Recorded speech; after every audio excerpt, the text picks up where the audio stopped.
ਸਵਾਗਤ ਹੈ ਜੀ ਤੁਹਾਡਾ ਰਾਜਨੀਤੀ ਸ਼ਾਸਤਰ ਦੀ ਇਸ ਜਮਾਤ ਦੇ ਵਿੱਚ। ਅੱਜ ਆਪਾਂ BA ਭਾਗ ਦੂਜਾ ਦੇ ਸਮੈਸਟਰ ਤੀਸਰਾ ਦਾ ਜਿਹੜਾ ਟੌਪਿਕ ਹੈਗਾ ਜੀ ਆਪਣਾ ਸੰਵਿਧਾਨ ਸਭਾ ਅਤੇ ਸੰਵਿਧਾਨ ਦਾ ਨਿਰਮਾਣ ਦਾ ਪਾਰਟ 2 ਕਰਨ ਜਾ ਰਹੇ ਹਾਂ। ਪਹਿਲਾ ਜਿਹੜਾ ਪਾਰਟ ਸੀਗਾ ਉਸ ਦੇ ਵਿੱਚ ਆਪਾਂ ਸੰਵਿਧਾਨ ਸਭਾ ਦੀ ਬਣਤਰ ਅਤੇ ਸੰਵਿਧਾਨ ਦੇ ਨਿਰਮਾਣ ਬਾਰੇ ਜਿਹੜੀ ਜਾਣਕਾਰੀ ਹਾਸਲ ਕੀਤੀ ਸੀਗੀ। ਆਪਾਂ ਨੂੰ ਪਤਾ ਹੈਗਾ ਉਸ ਦੇ ਵਿੱਚ ਆਪਾਂ ਕੀਤਾ ਸੀ ਕਿ 26 ਨਵੰਬਰ 1949 ਨੂੰ ਜਿਹੜਾ ਭਾਰਤ ਦਾ ਸੰਵਿਧਾਨ ਹੈ ਉਹ ਬਣ ਕੇ ਤਿਆਰ ਹੋ ਗਿਆ ਸੀ ਤੇ 26 ਜਨਵਰੀ 1950 ਨੂੰ ਜਿਹੜਾ ਭਾਰਤੀ ਸੰਵਿਧਾਨ ਲਾਗੂ ਹੋ ਗਿਆ ਸੀਗਾ। ਇਸ ਸੰਵਿਧਾਨ ਸਭਾ ਦੀਆਂ ਕਈ ਆਲੋਚਕਾਂ ਦੁਆਰਾ ਵੱਖ-ਵੱਖ ਸਮੇਂ ਤੇ ਆਲੋਚਨਾ ਕੀਤੀ ਜਾਂਦੀ ਹੈਗੀ। ਉਸ ਦਾ ਆਲੋਚਨਾਤਮਕ ਵਿਸ਼ਲੇਸ਼ਣ ਅੱਜ ਆਪਾਂ ਇਹਨਾਂ ਪੁਆਇੰਟਾਂ ਦੇ ਵਿੱਚ ਕਰਾਂਗੇ ਤੇ ਅੰਤ ਵਿੱਚ ਇਸ ਦਾ ਆਪਾਂ ਸਿੱਟਾ ਵੀ ਕੱਢਾਂਗੇ। ਤੇ ਚਲੋ ਜੀ ਸ਼ੁਰੂ ਕਰਦੇ ਹਾਂ। ਸੰਵਿਧਾਨ ਸਭਾ ਪ੍ਰਭੂ ਸੱਤਾ ਸੰਪੰਨ ਨਹੀਂ ਸੀ। ਪ੍ਰਭੂ ਸੱਤਾ ਸੰਪੰਨ ਕੀ ਹੁੰਦਾ ਹੈਗਾ? ਜਿਹੜਾ ਆਪਦੇ ਅੰਦਰੂਨੀ ਅਤੇ ਬਾਹਰਲੀ ਜਿਹੜੇ ਫੈਸਲੇ ਉਹਨਾਂ ਨੂੰ ਲੈਣ ਲਈ ਪੂਰਨ ਰੂਪ 'ਚ ਸੁਤੰਤਰ ਹੋਵੇ, ਕਿਸੇ ਬਾਹਰੀ ਦਬਾਅ ਨਾ ਹੋਵੇ ਉਸ ਉੱਪਰ। ਇਹ ਜਿਹੜੀ ਸੰਵਿਧਾਨ ਸਭਾ ਸੀਗੀ ਇਹ ਆਪਾਂ ਨੂੰ ਪਤਾ ਜੀ ਕੈਬਨਿਟ ਮਿਸ਼ਨ ਦੁਆਰਾ ਜਿਹੜੀ ਗਠਿਤ ਕੀਤੀ ਗਈ ਸੀਗੀ। ਇਸ ਤਰ੍ਹਾਂ ਜਿਹੜੇ ਆਲੋਚਕ ਮੰਨਦੇ ਹੈਗੇ ਕਿ ਉਹ ਕੈਬਨਿਟ ਮਿਸ਼ਨ ਦੁਆਰਾ ਜਿਹੜੀ ਸੰਵਿਧਾਨ ਸਭਾ ਦਾ ਗਠਨ ਕੀਤਾ ਗਿਆ ਸੀ ਉਹ ਪ੍ਰਭੂ ਸੱਤਾ ਸੰਪੰਨ ਨਹੀਂ ਸੀਗੀ। ਇਸ ਤੇ ਪਰ ਇਹ ਆਪਾਂ ਜਿਹੜੀ ਆਲੋਚਨਾ ਪੂਰਨ ਰੂਪ 'ਚ ਸਹੀ ਨਹੀਂ ਕਹਿ ਸਕਦੇ, ਕਿਉਂਕਿ ਪਹਿਲੀ ਗੱਲ ਤਾਂ 15 ਅਗਸਤ 1947 ਨੂੰ ਜਿਹੜਾ ਭਾਰਤ ਆਜ਼ਾਦ ਹੋ ਚੁੱਕਿਆ ਸੀਗਾ। ਉਸ ਤੋਂ ਬਾਅਦ ਜਿਹੜਾ ਆਪਣਾ ਸੰਵਿਧਾਨ ਸਭਾ ਵੀ ਪੂਰਨ ਰੂਪ 'ਚ ਆਜ਼ਾਦ ਹੋ ਗਈ ਸੀ। ਉਸ ਤੋਂ ਪਹਿਲਾਂ ਵੀ ਜਿਹੜੀ ਸੰਵਿਧਾਨ ਸਭਾ ਨੇ ਇੱਕ ਮਤਾ ਪੇਸ਼ ਕੀਤਾ ਸੀ ਜਿਸ ਦੇ ਵਿੱਚ ਉਹਨਾਂ ਨੇ ਮਤੇ ਦੇ ਵਿੱਚ ਕਿਹਾ ਸੀ ਜਿਹੜੀ ਸੰਵਿਧਾਨ ਸਭਾ ਉਸ ਨੂੰ ਸਿਰਫ ਸੰਵਿਧਾਨ ਸਭਾ ਹੀ ਭੰਗ ਕਰ ਸਕਦੀ ਹੈਗੀ। ਇਸ ਤੋਂ ਬਾਅਦ ਪੰਡਿਤ ਜਵਾਹਰ ਲਾਲ ਨਹਿਰੂ ਦਾ ਇੱਕ ਕਥਨ ਹੈਗਾ, ਉਹਨਾਂ ਨੇ ਕਿਹਾ ਸੀ ਕਿ ਹੁਣ ਤਾਂ ਜਿਹੜੀ ਅੰਗਰੇਜ਼ ਹੈਗੇ ਸਿਰਫ ਸ਼ਕਤੀ ਦੁਆਰਾ ਹੀ ਜਿਹੜੀ ਸੰਵਿਧਾਨ ਸਭਾ ਨੂੰ ਭੰਗ ਕਰ ਸਕਦੇ ਨੇਗੇ। ਠੀਕ ਹੈ ਜੀ। ਅੱਛਾ, ਅਗਲਾ ਆਪਣਾ ਜਿਹੜਾ ਪੁਆਇੰਟ ਹੈਗਾ ਉਹ ਹੈਗਾ ਜੀ ਸੰਵਿਧਾਨ ਸਭਾ ਦੀ ਤਰੁੱਟੀਪੂਰਨ ਬਣਤਰ। ਇਸ ਦੇ ਵਿੱਚ ਕੀ ਹੈ? ਕਹਿੰਦੇ ਜਿਹੜੇ ਸੰਵਿਧਾਨ ਸਭਾ ਦਾ ਨਿਰਮਾਣ ਸੀਗਾ ਉਸ ਦੇ ਜਿਹੜੇ ਮੈਂਬਰ ਸੀ ਉਹਨਾਂ ਦੀ ਚੋਣ ਪ੍ਰਾਂਤਾਂ ਦੀਆਂ ਜਿਹੜੀਆਂ ਵਿਧਾਨ ਸਭਾਵਾਂ ਦੇ ਮੈਂਬਰ ਸੀ ਉਹਨਾਂ ਦੁਆਰਾ ਕੀਤੀ ਗਈ ਸੀ। ਅੱਗੇ ਜਿਹੜੇ ਪ੍ਰਾਂਤਾਂ ਦੇ ਵਿਧਾਨ ਸਭਾਵਾਂ ਦੇ ਮੈਂਬਰ ਸੀ ਉਹਨਾਂ ਦੀ ਚੋਣ ਵੀ ਬਾਲਗ ਵੋਟ ਅਧਿਕਾਰ ਦੁਆਰਾ ਨਹੀਂ ਕੀਤੀ ਗਈ ਸੀ, ਬਲਕਿ ਉਦੋਂ 14% ਆਬਾਦੀ ਸੀ ਜਿਹੜੀ ਉਸ ਨੂੰ ਵੋਟ ਦਾ ਅਧਿਕਾਰ ਸੀਗਾ ਉਹਨਾਂ ਦੁਆਰਾ ਕੀਤੀ ਗਈ ਸੀਗੀ। ਤੇ ਇਸ ਤੋਂ ਇਲਾਵਾ ਜਿਹੜੇ ਕਹਿੰਦੇ ਦੇਸੀ ਰਿਆਸਤਾਂ ਦੇ ਰਾਜੇ ਸੀਗੇ ਉਹਨਾਂ ਨੇ ਜਿਹੜੇ ਆਪਣੇ ਪ੍ਰਤੀਨਿਧ ਭੇਜੇ ਸੀਗੇ ਉਹ ਵੀ ਜਨਤਾ ਦੁਆਰਾ ਜਿਹੜੇ ਮਤਲਬ ਚੁਣ ਕੇ ਨਹੀਂ ਭੇਜੇ ਗਏ ਸੀਗੇ। ਠੀਕ ਹੈ ਜੀ। ਇਸ ਤਰ੍ਹਾਂ ਪਰ ਜਿਹੇ ਜਿਹੇ ਉਦੋਂ ਹਾਲਾਤ ਸੀ ਆਪਾਂ ਨੂੰ ਪਤਾ ਹੈਗਾ ਦੇਸ਼ ਦੀ ਵੰਡ ਹੋ ਰਹੀ ਸੀਗੀ ਹੈ ਨਾ, ਭਾਰਤ ਪਾਕਿਸਤਾਨ ਬਣੇ ਸੀਗੇ।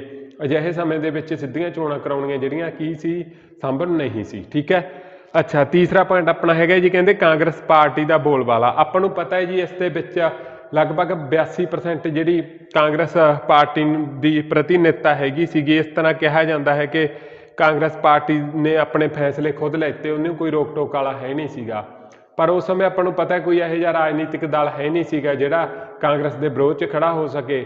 ਠੀਕ ਹੈ ਜੀ। ਉਸ ਤੋਂ ਇਲਾਵਾ ਕਾਂਗਰਸ ਨੇ ਜਿਹੜੇ ਕਾਂਗਰਸ ਪਾਰਟੀ ਨੇ ਹੋਰ ਇਸ ਦੇ ਵਿੱਚ ਜਿਵੇਂ ਡਾਕਟਰ BR ਅੰਬੇਦਕਰ ਵਰਗੇ ਸੂਝਵਾਨ ਵਿਅਕਤੀਆਂ ਨੂੰ ਵੀ ਜਿਹੜਾ ਸ਼ਾਮਲ ਕੀਤਾ ਸੀਗਾ ਹੈ ਨਾ, ਤੇ ਜਿਹੜੇ ਫੈਸਲੇ ਸਰਬਸੰਮਤੀ ਨਾਲ ਲਏ ਗਏ ਸੀਗੇ। ਠੀਕ ਹੈ ਜੀ। ਉਸ ਤੋਂ ਬਾਅਦ ਕਹਿੰਦੇ ਵਕੀਲਾਂ ਦਾ ਸਵਰਗ। ਆਪਾਂ ਨੂੰ ਪਤਾ ਜਿਹੜੀ ਸੰਵਿਧਾਨ ਸਭਾ ਤਿਆਰ ਕੀਤੀ ਉਹਨਾਂ ਦੇ ਵਿੱਚ doctor BR Ambedkar, Pandit Jawahar Lal Nehru, KM ਮੁੰਸ਼ੀ, ਡਾਕਟਰ ਰਜਿੰਦਰ ਪ੍ਰਸਾਦ ਵਰਗੇ ਜਿਹੜੇ ਵਿਦਵਾਨ ਸ਼ਾਮਲ ਸੀ। ਕਿਹਾ ਜਾਂਦਾ ਜਿਹੜੇ ਇਹਨਾਂ ਨੇ ਸੰਵਿਧਾਨ ਤਿਆਰ ਕੀਤਾ ਉਹਦੀ ਭਾਸ਼ਾ ਜ਼ਿਆਦਾ ਤਕਨੀਕੀ ਹੋਣ ਕਾਰਨ ਜਿਹੜੇ ਆਮ ਨਾਗਰਿਕ ਸੀ ਉਹਨਾਂ ਦੇ ਸਮਝ ਨਹੀਂ ਆਉਂਦੀ ਸੀ। ਪਰ ਇੱਕ ਗੱਲ ਆਪਾਂ ਨੂੰ ਸਮਝਣੀ ਪਊਗੀ, ਕਿਸੇ ਵੀ ਦੇਸ਼ ਦਾ ਜਦੋਂ ਸੰਵਿਧਾਨ ਆਪਾਂ ਤਿਆਰ ਕਰਦੇ ਹਾਂ ਉਸ ਲਈ ਉੱਚ ਕੋਟੀ ਦੇ ਵਿਦਵਾਨਾਂ ਦੀ ਹੀ ਜ਼ਰੂਰਤ ਪਊਗੀ, ਤੇ ਜਿਹੜੇ ਸੂਝ-ਬੂਝ ਨਾਲ ਆਪਣੇ ਵਿਦਵਾਨਾਂ ਨੇ ਇਹ ਸੰਵਿਧਾਨ ਜਿਹੜਾ ਤਿਆਰ ਕੀਤਾ ਉਹ 'ਤੇ ਆਪਾਂ ਨੂੰ ਮਾਣ ਹੈਗਾ। ਇਸ ਤੋਂ ਇਲਾਵਾ ਅਗਲਾ ਪੁਆਇੰਟ ਆਪਣਾ ਹੈਗਾ ਛੋਟੇ ਕਿਸਾਨ ਤੇ ਮਜ਼ਦੂਰਾਂ ਦੀ ਕਹਿੰਦਾ ਕੋਈ ਪ੍ਰਤੀਨਿਧਤਾ ਨਹੀਂ ਸੀਗੀ। ਇਹ ਗੱਲ ਸੱਚ ਹੈ ਕਿ ਉਸ ਸਮੇਂ ਕੋਈ ਵੀ ਛੋਟੇ ਕਿਸਾਨ ਜਾਂ ਮਜ਼ਦੂਰਾਂ ਦੀ ਪ੍ਰਤੀਨਿਧਤਾ ਸੰਵਿਧਾਨ ਸਭਾ ਦੇ ਵਿੱਚ ਨਹੀਂ ਸੀ। ਪਰ ਇਸ ਦਾ ਇਹ ਮਤਲਬ ਨਹੀਂ ਕਿ ਉਹਨਾਂ ਦੇ ਹਿੱਤਾਂ ਦੀ ਰਾਖੀ ਨਹੀਂ ਕੀਤੀ ਗਈ। ਜਦੋਂ ਆਪਾਂ ਸੰਵਿਧਾਨ ਦਾ ਅਧਿਐਨ ਕਰਾਂਗੇ ਤਾਂ ਰਾਜਨੀਤੀ ਦੇ ਨਿਰਦੇਸ਼ਕ ਸਿਧਾਂਤਾਂ ਵਿੱਚ ਸਮਾਜਿਕ ਤੇ ਆਰਥਿਕ ਨਿਆਂ ਦੀ ਗੱਲ ਕੀਤੀ ਗਈ ਹੈਗੀ। ਇਸ ਕਰਕੇ ਇਹਨਾਂ ਦੀ ਵੀ ਜਿਹੜੀ ਹਿੱਤਾਂ ਦੀ ਰਾਖੀ ਕਿਤੇ ਨਾ ਕਿਤੇ ਆਪਣੇ ਸੰਵਿਧਾਨ ਦੇ ਵਿੱਚ ਆਪਣੇ ਸੰਵਿਧਾਨ ਨਿਰਮਾਤਾਵਾਂ ਦੁਆਰਾ ਕੀਤੀ ਗਈ ਹੈ। ਅੱਛਾ ਜੀ, 6ਵਾਂ ਪੁਆਇੰਟ ਆਪਣਾ ਹੈਗਾ ਮਹੱਤਵਪੂਰਨ ਫੈਸਲੇ ਸੰਵਿਧਾਨ ਸਭਾ ਤੋਂ ਬਾਹਰ ਲਏ ਜਾਂਦੇ ਸਨ। ਠੀਕ ਹੈ ਜੀ। ਜਿਹੜੇ ਸੰਵਿਧਾਨ ਸਭਾ ਦੀ ਇਹ ਆਲੋਚਨਾ ਕੀਤੀ ਜਾਂਦੀ ਹੈ ਕਿ ਜਦੋਂ ਉਸ ਦੀ ਬੈਠਕ ਹੁੰਦੀ ਸੀ ਉਸ ਦੇ ਵਿੱਚ ਸਿਰਫ ਇੱਕ ਫਾਰਮੈਲਿਟੀ ਹੁੰਦੀ ਸੀਗੀ, ਜਿਹੜੇ ਫੈਸਲੇ ਸੀਗੇ ਉਸ ਤੋਂ ਬਾਹਰ ਹੀ ਲਏ ਜਾਂਦੇ ਸੀਗੇ। ਠੀਕ ਹੈ ਜੀ। ਅੱਛਾ, ਆਪਣਾ 7ਵਾਂ ਜਿਹੜਾ ਪੁਆਇੰਟ ਹੈ ਸੰਪਰਦਾਇਕ ਪ੍ਰਤੀਨਿਧਤਾ। ਆਪਾਂ ਨੂੰ ਪਤਾ ਸੰਵਿਧਾਨ ਸਭਾ ਦੇ ਵਿੱਚ ਜਿਹੜੀ ਸੰਪਰਦਾਇਕ ਪ੍ਰਤੀਨਿਧਤਾ ਆਪਾਂ ਨੂੰ ਵੇਖਣ ਨੂੰ ਮਿਲੀ ਸੀਗੀ ਹੈ ਨਾ, ਉਸ ਦੇ ਵਿੱਚ ਜਿਹੜੇ ਸਿੱਖ ਸੀਗੇ ਉਹਨਾਂ ਨੂੰ ਸਿਰਫ ਸਿੱਖ ਵੋਟਰ ਹੀ ਵੋਟ ਕਰ ਸਕਦੇ ਸੀਗੇ। ਜਿਹੜੇ ਆਪਣੇ ਮੁਸਲਮਾਨ ਸੀ ਉਹਨਾਂ ਨੂੰ ਸਿਰਫ ਮੁਸਲਮਾਨ ਜਿਹੜੇ ਵੋਟਰ ਸੀ ਉਹ ਕਰ ਸਕਦੇ ਸੀਗੇ, ਵੋਟ ਕਰ ਸਕਦੇ ਸੀਗੇ। ਠੀਕ ਹੈ ਜੀ। ਇਸ ਤੋਂ ਇਲਾਵਾ ਵੀ ਹੋਰ ਧਰਮਾਂ ਦੇ ਵੀ ਲੋਕ ਜਿਹੜੇ ਭਾਰਤ 'ਚ ਰਹਿੰਦੇ ਸੀ, ਅਨੁਸੂਚਿਤ ਜਾਤੀਆਂ ਜਨਜਾਤੀਆਂ ਹੈ ਨਾ, ਪਰ ਉਹਨਾਂ ਨੂੰ ਜਿਹੜਾ ਆਮ ਸ਼੍ਰੇਣੀ ਦੇ ਵਿੱਚ ਸ਼ਾਮਲ ਕੀਤਾ ਗਿਆ ਸੀਗਾ। ਠੀਕ ਹੈ ਜੀ। ਇਹ ਗੱਲ ਤੁਸੀਂ ਧਿਆਨ ਵਿੱਚ ਰੱਖਣੀ ਹੈ। ਕਮਜ਼ੋਰ ਵਿਰੋਧ ਆਪਾਂ ਉੱਪਰ ਕਰਕੇ ਆਏ ਆ ਕਿ ਉਸ ਟਾਈਮ ਜਿਹੜੀ ਇੱਕੋ ਇੱਕ ਪਾਰਟੀ ਸੀਗੀ ਜਿਹਦਾ ਬੋਲਬਾਲਾ ਸੀ ਉਹ ਕਾਂਗਰਸ ਪਾਰਟੀ ਸੀਗੀ। ਕੋਈ ਵੀ ਉਹਦੇ ਵਿਰੋਧੀ ਧਿਰ ਨਹੀਂ ਸੀ ਜਿਹੜੀ ਉਹਦੇ ਫੈਸਲਿਆਂ ਨੂੰ ਚੁਣੌਤੀ ਦੇ ਸਕਦੀ ਹੈ ਨਾ। ਇਸ ਕਰਕੇ ਇਹ ਕਿਹਾ ਜਾਂਦਾ ਹੈਗਾ ਕਿ ਕਮਜ਼ੋਰ ਵਿਰੋਧ ਹੋਣ ਕਾਰਨ ਜਿਹੜੀ ਸੰਵਿਧਾਨ ਸਭਾ ਦੀ ਮਤਲਬ ਆਪਣਾ ਆਲੋਚਨਾ ਕੀਤੀ ਜਾਂਦੀ ਹੈਗੀ। ਠੀਕ ਹੈ ਜੀ। ਲਾਸਟ ਪੁਆਇੰਟ ਆਪਣਾ ਹੈਗਾ ਜ਼ਿਆਦਾ ਸਮਾਂ। ਆਪਾਂ ਨੂੰ ਪਤਾ ਹੈਗਾ ਸੰਵਿਧਾਨ ਬਣਨ ਦੇ ਵਿੱਚ ਆਪਣਾ ਸਮਾਂ 2 ਸਾਲ 11 ਮਹੀਨੇ ਤੇ 18 ਦਿਨ ਲੱਗ ਗਏ ਸੀਗੇ।